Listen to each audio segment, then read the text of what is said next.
questions on those Afghanistan comments, and I have a few others, including the Havana syndrome. So, before the meeting, U.S. officials have talked about the need to talk to Taliban about to avoid like a resurgence of Al Qaeda and other extremist groups. And there was reporting over the weekend that Taliban ruled out working with Washington on containing ISIS-K. You said the meeting overall, like largely, was positive. So, can you first address that? Can you confirm if they ruled out working with you guys on that? And where does that leave your over the horizon, like counterterrorism efforts? I'm going to go into the second one quickly. There's also been reporting that Taliban wanted U.S. to unfreeze Afghanistan's central bank reserves. That's something that they've openly said they want before. Did they come up? Is there any inclination on the U.S. side to do that, maybe on a conditional basis or in any other form? And can you confirm the Havana syndrome cases, or deny, or just address that in Colombia Embassy in Bogota, in U.S. Embassy in Bogota? So let me start in the order in which you asked the question. So when it comes to counterterrorism, I said before that this was a staple of both the U.S., the senior U.S. meeting with the Taliban. There was a representative of the intelligence community there who was there primarily for that purpose. It was also a topic of discussion in the U.S.-Europe meeting with the Taliban that took place today. I don't want to go into great detail into what the Taliban might have said. I will. You are welcome to ask them about their position on this. But would you say that part of the discussion was also positive? Our position on this is that the United States will do what we need to do to ensure that, to see to it, that Afghanistan cannot once again be used as a launch pad for attacks against the United States. That is our priority. We have the capabilities to do that. You've heard the Department of Defense speak to this.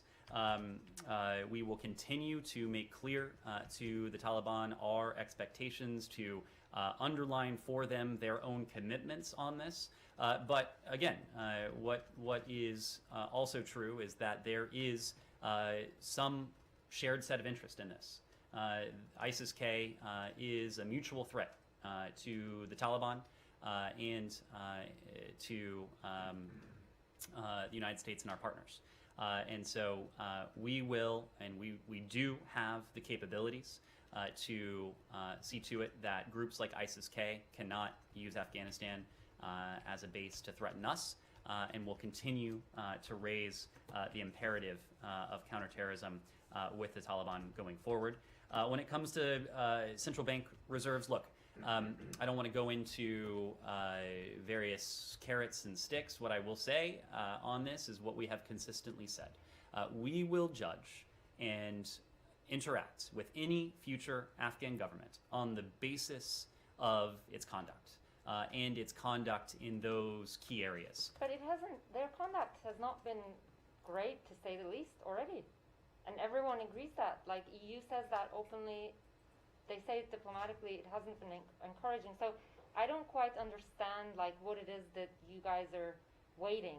Are you inclined to? You also recognize the need for cash, and they need cash, and you're committing for humanitarian aid and a number of things. So are you inclined to unfreeze their reserves to allow them some cash or not?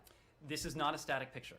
The Taliban conduct a month ago, 6 weeks ago, is in some ways different from Taliban conduct today. We want to see to it that 6 weeks from now, 6 months from now, when any future Afghan government is formally announced, that government upholds the commitments that the Taliban has made, and importantly, that the United States, together with our allies and partners, have confirmed will be the basis for our approach, for our engagement to the Taliban. I should note that, yes, there was a senior delegation in Doha, senior U.S. government delegation in Doha.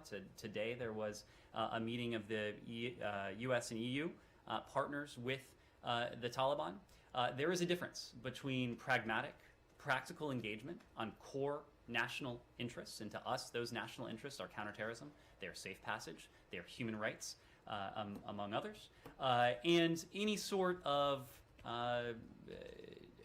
recognition or conferral of legitimacy on the Taliban or any future government of Afghanistan. What our approach looks like, what our set of incentives, sticks, carrots, everything in between looks like with any future government of Afghanistan, that will be determined by the conduct of the Taliban and any future government. Havana syndrome. Havana syndrome. Havana syndrome. Can I stand for a second? Sure. Okay. So just following up on that, you said